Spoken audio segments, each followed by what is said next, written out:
What's up, guys? Sub-Zerek here. I got another VOD for you guys today, and this is gonna be, I guess, my first VOD review of set 11, because I reviewed like 2 of my games, 3 of my games, some from the playtest.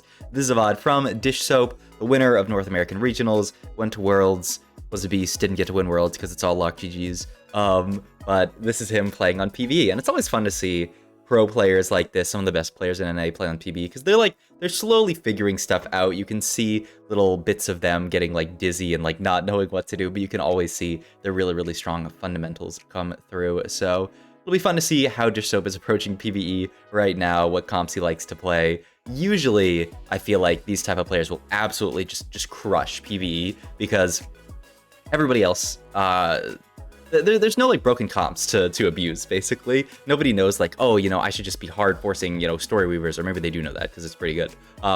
But strong fundamentals will always carry you early on in sets like this, so it'll be fun to see what Dish Soap ends up doing this game. So far, we got a duelist opener. No one-cost pairs is a little bit hard, actually, so it'll be interesting to see what his board ends up actually looking like. So far, his board looks like a pile of garbage. Can't really play around the Amumu early, so yeah, I'm down to sell that. Don't even have, I mean, there's some item slams we go for exactly. There's a new augment here, so he has Unified, Metabolic Accelerator, Unified pretty bad early. Epoch is a new augment. Now at the start of every combat, or the every start of every stage, start of every combat will be broken, you can 10 XP and 3 free rerolls. You also got Mind Over Matter. Arcanists gain 250% of their combined AP as bonus health to your training dummies. Wow, this one's so cool. I haven't seen this. This is an interesting econ augment. So you get 10 XP at the start of every stage and 3 free rerolls.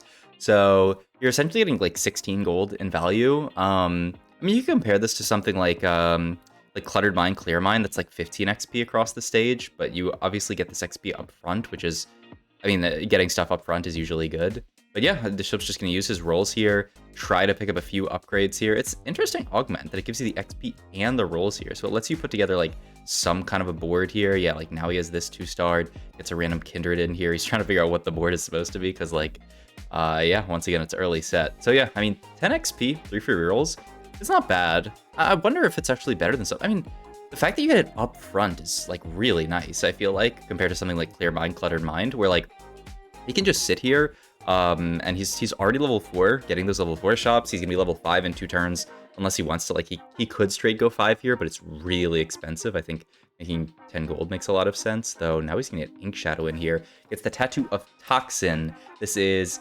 Inkshadow's ability. They make items, if you guys haven't seen this. So this says damage applies a toxin that deals an additional 50% of their damage over 3 seconds and wounds the target. So it's extra damage and it's wound, which is pretty cool. Speaking of which, speaking of Inkshadow, I wasn't gonna call it out, but because Inkshadow popped up, I guess I'll say I did do a guide that has all the Inkshadow tattoos in it on my Tactor. Maybe I'll put in the description. If I don't, I have a link to my Tactor profile that has all of them on it. But yeah, I mean, I don't know. I gotta shout it out, right? So, I mean, like it's like, if you haven't seen, there's 6 in total. You can see all the Inkshadows there. I got some comps in there. I got it all for you guys. Look, you're welcome. You're welcome. But yeah, we have actually a pretty strong early board now that we've used those rerolls to get extra upgrades. The only downside is that we don't have a combat augment, but you know, not bad by any means. And there's a Senatu. Now we can really play around this Inkshadow opener. We do have a sniper actually in shop. We have this Kog'Maw if we want to play it. He's gonna play Warden here, just to beef up the front line a bit with the Jax too. He doesn't really care about getting sniper in here. The only scary part about this setup is we're like kind of not being able to make 10 here feels very bad to me. You know, just being stuck here. I mean, at least you're gonna get the XP next stage and the stage after that, so it's not the end of the world. And if we can keep our streak, it'll probably be fine. And we have a lot of upgrades at this point, so we're kind of chilling. He also decided to slam GS, which is, it takes me back to the end of last set, where it's just every situation where you can make a GS, people are making GSs. And I guess that's going to continue into this set, because in general, GS is a pretty bad item early, just because there are very few units that are actually at that range of HP. But I mean, it is a fantastic item late game. You can put it on anybody. You can do whatever you want with it. We get this belt open here. I mean, this is Sunfire that we can pick up. We can't actually get the Sunfire there, so we're just gonna take Bow here. Interesting. I think if this was last set, you'd probably see him just grab the Morello here, but he's actually gonna go for Bow here. I don't know if he's looking to make Nashers or build towards something else. I guess we'll see. But yeah, I mean, he's level 5, 10 gold. Econ-wise, compare this to like a normal position that you would be in, he's actually like not very down. in gold, but I mean, when you take an augment that is an econ augment, ideally you want to be like up in gold, and the only way he's going to be up in gold this game is if he is going to continue a streak, and upside is we're playing PV, we're fighting some pretty weak people. One other thing that I wanted to point out that I stuck it in my brain, and now I got it back. He's got the Inkshadow tattoo, right? That's what these items are called, but it's on Darius. That's what makes Inkshadow different from Zaun in the past. Zaun did the exact same thing where it would make these Zaun augments that you could put on your units, but you could only put those Zaun augments on Zaun units. But Darius, he's just a duelist. We just put the Inkshadow tattoo on him because we can. You could put it on anyone that you want. So it's a pretty cool version of Zaun where you actually just make free items, and those items can go on literally anyone. So it can go on this Darius here because he's our 2-star unit. We aren't forced to put it on to like the center or something, though. I mean, it wouldn't be that bad on the center either. I think from this position, by the way, with 3 Inkshadow in already, he's thinking of playing around Inkshadow, GS solid AD item, and he's thinking about playing around Kaisa, I would imagine. Also, oh my god, we just got creamed by this guy. I mean, yeah, they have an Inkshadow emblem and a Senatu as well, so they're basically our board, but they actually have a combat augment. So sadly, we don't get to keep the 4 streak here. Making 20, not the end of the world, but not the beginning of the world either. Oh, and he's finally checking Exalted here. Koboko, Kiana, Alun. Okay, so there's a lot of 3 costs in here. Kind of awkward to actually get to that. And he's actually just going to get Sniper in finally at this point. Decides that it's worth it over the duelist that he had him before. I mean, I think the idea, and yeah, he's going to start team building into the Kaisa board. Says, I want Kaisa and I want Alun. But yeah, I think, I mean, we'll see where his items end up. I mean, Senna's probably a fantastic item holder for Kaisa. The only issue is that you would have to sell her later to actually move the items over, the classic dilemma of an item holder. But yeah, we're gonna get a few rerolls here. Pick up a Felios, who's a better sniper, though this is Ghostly with the Caitlyn, so I guess we're gonna keep her in for a while and just throw in this random, ooh, this Kayn unit. Okay, they did buff this Kayn unit on today's patch. This was prior to today's patch. I feel like this Kayn unit is so bad, or he was so bad. I'm hoping to get to try him out after that patch, see how strong he is now, because like he was not looking good yesterday. I had a 3-item 2-star Kayn, 6 Ghostly in, and he was doing like 1.5k damage a fight like game. It was pretty bad. Don't really need any kind of econ augments. Yeah, I think Exalted is a fantastic pickup here. We just want combat at this point. If you take something like Rolling for Days, I mean, we already have so many free reels. Our board's almost already 2-starred, so yeah, I don't really see a reason why. Oh, and it's Kaisa plus Alun, so he's trying to actually figure out how to fit Exalted late game and plan around that. That's pretty cool.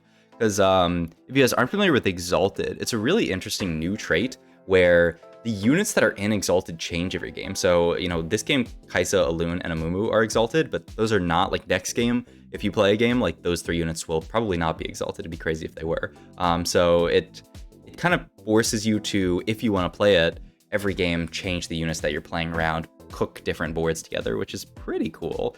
I think it's a very interesting take on those traits that sort of change every game, like the Mirage of the past, or what was the other one called? There was another one. It was Mirage and something else. In any case, pick up the Amumu here, who is a solid, just like porcelain frontline type of unit. He's actually gonna get Exalted in here because we have I didn't actually catch that. That was Thresh, and I guess Kiana is the other one. I think I mean, trying to remember these Exalted units.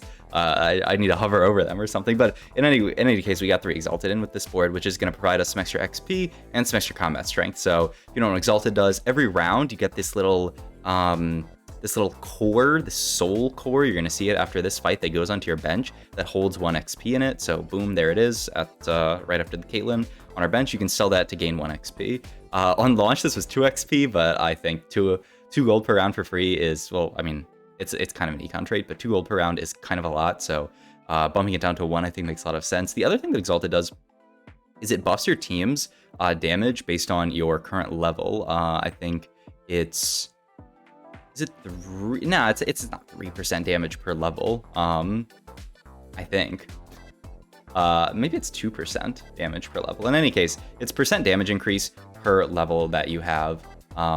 So now we're level 7, we're getting, I don't know, something like 14% damage increase. It's not 7%. I think it's 14%. I think it's 2 per level. But yeah, it's bonus damage for your entire team, which is a a pretty nice trade if you can actually just fit it. You know, if they have, if there are solid Exalted units that you can play around, you can just fit this really easily, get that increase damage, and I mean, it's like kind of free, except it's not free because you have to play around Exalted, but it is free because like he's gonna play around these Exalted units anyway, kinda. I mean, not really, but you get the idea. You get the idea. Also, I don't know. I'm just thinking of this right now. I don't know if I'm gonna stream today. I mean, if I'm live, I'll be live probably, but if I'm not live, I won't be live. Look, I'm still, my voice sounds pretty good, but I still have a bit of a sore throat. Like low-key, I think I'm like at the peak right now. I'm in like day 3 of like having a slight sore throat. So I would have to like not, I don't know, I kind of want to rest my voice. But also like most people, when you watch their videos and they're like, oh, you know, I'm going to take a day off. I have this, you know, issue going on, or if it's more of like the streamer side of it. Most people will be like, you got that, king. Just you know, take care of yourself. Take a day to yourself if you ever need to. But I take too many days for myself. So like low key, people will be like, you're just flaking again. And I mean, you're not wrong. You're absolutely not incorrect. Oh my god, that's an Udyr or Udyr. They rhyme, but they're not the same. On level 7, that's fantastic. Not only is he an Inkshadow unit, so he can get out of this Jax we don't really care that much about, he's also a behemoth. He's also just a fantastically strong unit on his own. He is an absolute beast, so that is a huge pickup for Mr. Dish Soap here. And yeah, he can make, okay, I mean, that's unreasonable, but I mean, we'll see what he does with it. That's Udyr pair, and he has a duplicator on bench, so this can be Udyr too if he wants it. And I think he would like that. He's gonna get faded in here as well, which is pretty interesting. Going to move items off of the Senna and probably, oh, he's actually gonna put items over here. Okay, so he's not actually interested in putting items onto the Udyr. He's just gonna send these items here for now. Yeah, and he actually has a 0 item Udyr here, which is pretty wild. We found an Udyr too and just slammed 0 items onto him. The thing about Udyr is he actually is a pretty strong unit without items, just because of the way his kit works. He just gets a lot of damage and utility from how he exists as a unit, so I'm not completely shocked at the no item Udyr, but it is a bit surprising for sure. I would be surprised if we took Know Your Enemy because we're already getting % damage increase from Exalted, so I feel like we don't really need that. I was looking at, what was his middle augment? Let me go back here because I'm surprised he rolled over one of these. Let me go back and see. Yeah, not today. I mean, not today actually kind of stinks on Udyr, so because he kind of is a built-in not today. But like, what are you taking here? I don't think it's Know Your Enemy if you're gonna keep Exalted in, because % damage increase on % damage increase is pretty worthless, and you already have % damage increase from Exalted and % damage increase from the Giant Slayer here. So like, more % damage increase is pretty bad. I guess you could take the Behemoth Crest. I mean, LDP will be okay later. He is gonna go for Know Your Enemy. Wow. I'm pretty surprised by that because I don't think it's very high value on this board right now. But I mean, I guess his thought is that the other augments just suck even more, which I mean, pretty fair. LDP on a 0 item Udyr isn't really going to do much. I mean, at least you could share some of this AD. But I mean, I don't know. Interesting choice there. I'm curious about that. I feel like this is definitely like not ideal, but he just says like it's okay. It's not ideal enough. But yeah, as it is PvE and as it is we found in Udyr 2, we are just probably going to push levels in this position because our board's already strong. Pick up a random Kaisa here. So he's playing Aphelios right now just because he fits really well into the board. I wonder if this is going to come out later. Like, it's interesting that he's actually even playing Fated on this board because, like, I mean, it's buffing up the Aphelios for now. It is certainly pretty strong currently. But I think eventually we're certainly going to get out of Fated and play into something else. I mean, he's looking at like getting this set in later maybe, which could maybe play around Fated. I mean, he's got his board right there, which I have no reason to doubt that that's what he's going to play eventually. So we'll see. Interesting that Jisop opts to hold on to the 6 XP here. I mean, the only reason to hold on to XP is if you would prefer to ever like roll at 8 instead of level 9. It makes more sense if you're playing like a reroll comp, you know, like if you have you're playing some kind of like Fated reroll comp and you want to roll on 6 before pushing 7, you just bank up all the XP, roll on 6 to find your 2 cost, and then crack the core and then go 7. But here I don't really see why we wouldn't just crack it immediately. I mean, it doesn't do anything right now. It's not like an extra 6 XP is gonna get us to level 9, so I guess there's no reason to open it or to not open it. But I don't know, for some reason I keep looking at it. I'm like, please, I want to open it.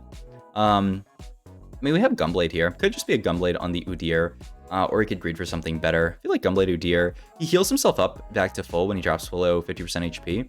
So like he doesn't need the healing, but it's not bad once you get to sort of like the late fights where Udyr turns into tiger form and he's just bonking people. I feel like the Gunblade might not be too bad on him, but looks like we're looking for something better. I wonder if this tattoo will ever go on Udyr. I mean, it's very likely that he ends up playing like a 5 Inkshadow perhaps, and we can get maybe a tattoo for Udyr. We didn't actually see what it was. I don't think he hovered over it, but that's another really cool thing about Inkshadow is that the tattoo, if you just hover over Inkshadow, once you get a single Inkshadow unit, it'll show you all of the upgrades that you're going to get for the rest of the game.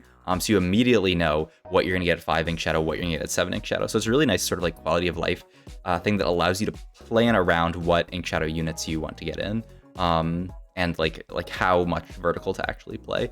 The other thing I didn't mention is that if you bench an Inkshadow unit, this tattoo does pop off. So he can just move this to Udyr whenever he wants to. He doesn't really want to at this point because Aphelios is doing more damage. He's also hitting more targets just because of the way that Aphelios' kit work. So he's spreading wound better than, you know, any better than this Udyr would. And yeah, look, 4.3k, Udyr does 2.7k. I think this is a really cool game stabilizing around 3 costs. You know, he just played his strongest board around 3 costs, got this Exalted in, and yeah, I think this is a pretty cool board to push levels on, because it's not very standard.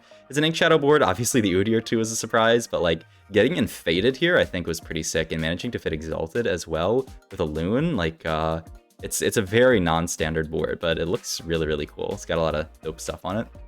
But I mean, yeah, we're looking to just level up here. He cracks his extra XP here because he wants to have as much room on his bench as possible in case he hits something. He does get that extra 10 XP here. I almost forgot about that Augment, but that's another 10 XP and some free rerolls here. So let's roll it down, try to find something to upgrade our board. There's an Ashe too who could potentially be our item carry for sure. Now he's gonna get out of the Faded units. Beautiful little pivot here. Just gonna get Zaya in here and change it to Rakan. That doesn't, I believe, do anything on this board. Yeah.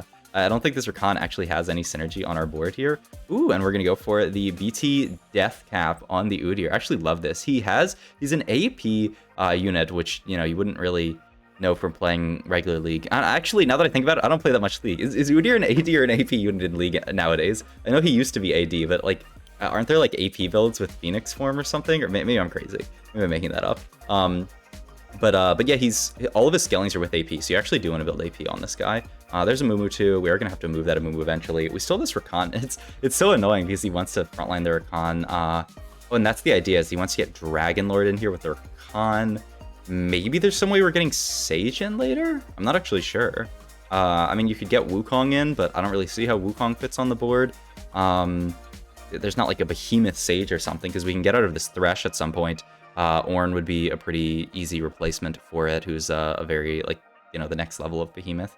But yeah, I don't know, I'm curious. I mean, maybe he thinks 2 Dragon Lord is a good enough synergy that we're supposed to play it on this board. I would be a little bit surprised, because I'm surprised that there's not something better that we can play here over the 2 Dragon Lord here.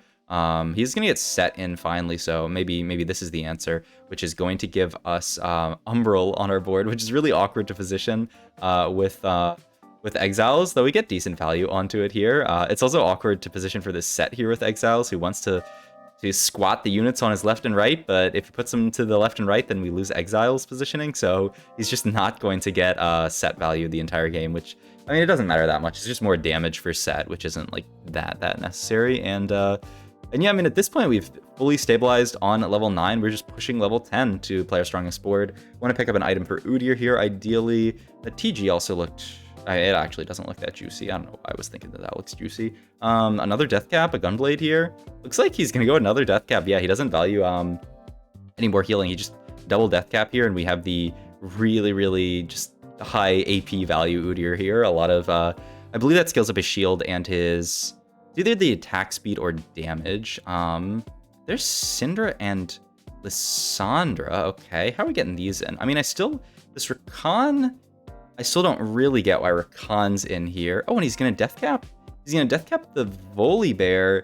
He's not going to put that onto the Udyr here. He wants those to go, I assume, somewhere else, and he's just putting them on Volibear for now. He wants to put it onto, like, the Cinder or something. I wonder why that is. Huh. I don't know. I mean, he's still winning fights, actually. He lost this fight. But you know what? GG's. It was a Death Cap Udyr diff. I mean, he's still holding on to these Kaisas as well, which I think he wanted to get in which I guess the Kaisas are coming in over the Volibear. I still...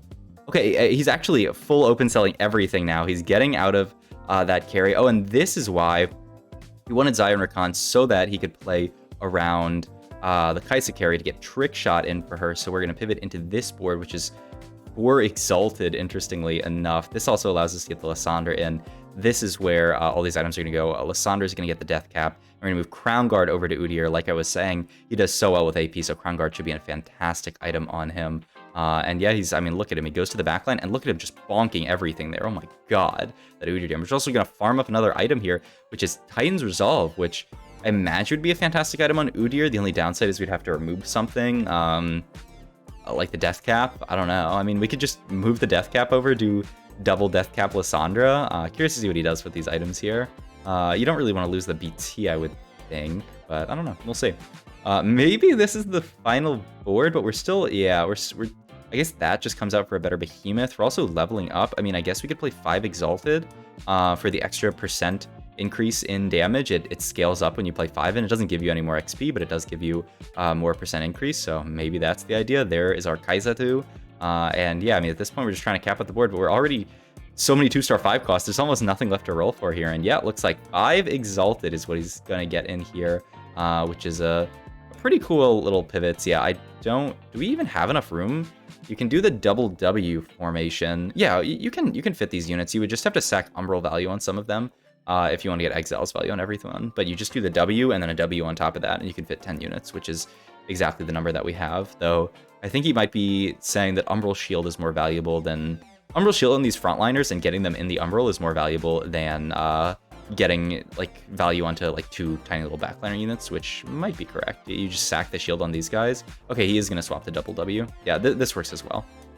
And yeah, he can move the Udyr into the Umbral Shield, Adapticone over there, Bramble Vest onto set, and I mean, it looks like nobody can beat this board. We're level 10 with 5 Exalted. I wish you would hover over Exalted. I guess I could pull it up on my other monitor to see exactly what the stats are, because I haven't actually played. I think it might be 3%. At this level, but let's see. Exalted, yeah, it's 1%. Okay, it is only 1% at 3. For some reason I thought, oh, you gain 5% base and then more per level, because I was like, there's no way, because I was like level 7 and I was getting 12, but yeah, it's 5 plus your level times 1 at 3 and then times 3 at 5, which is actually kind of crazy. So he's getting 35% bonus damage here from Exalted? Holy, that's actually pretty insane. Wait, what? His Xayah just didn't upgrade here? He's got 4 Xayahs and they're just not combining? Well, you know, it's PvE. We're supposed to work out some of the bugs. That's pretty hilarious, though. So yeah, 35% bonus damage. That is crazy. I mean, what a cool board to fit in Exalted. Play around this Kaisa carry, who is an absolute beast. He finally got into her. I feel like Kaisa has been like the most dominant carry that I have seen in this set so far. I just feel like she does so... Like, let's just watch what Kaisa does in this next fight. Kaisa plus the Udyr. Who should I choose for the thumbnail of this video, guys? Comment down below. I've already made the thumbnail, obviously, and you guys know, but should it be an Udyr thumbnail or a Kaisa thumbnail? I don't know. I mean, the Udyr is much more influential, but Kaisa is a cuter unit, you know? And people like to click on cute units. This is how I think about things, by the way. The little peek behind the curtain. He's holding all these units, I guess, to potentially go for 3-star 5 cost, but I mean, the game's gonna be over next round, so sadly, I don't think there's much we can do. The person we're fighting is stuck on 9. They have, I mean, a Xayah carry, which I don't really care that much for Xayah carry, but yeah, they just don't have enough damage to get through our board. They don't have enough 2 stars. So it is going to be a dub for Mr. Dish Soap. Who would expect it? Hope you guys enjoyed this video. If you did, please like, comment, subscribe, check out my Twitch and all my other links down below. Thanks for watching.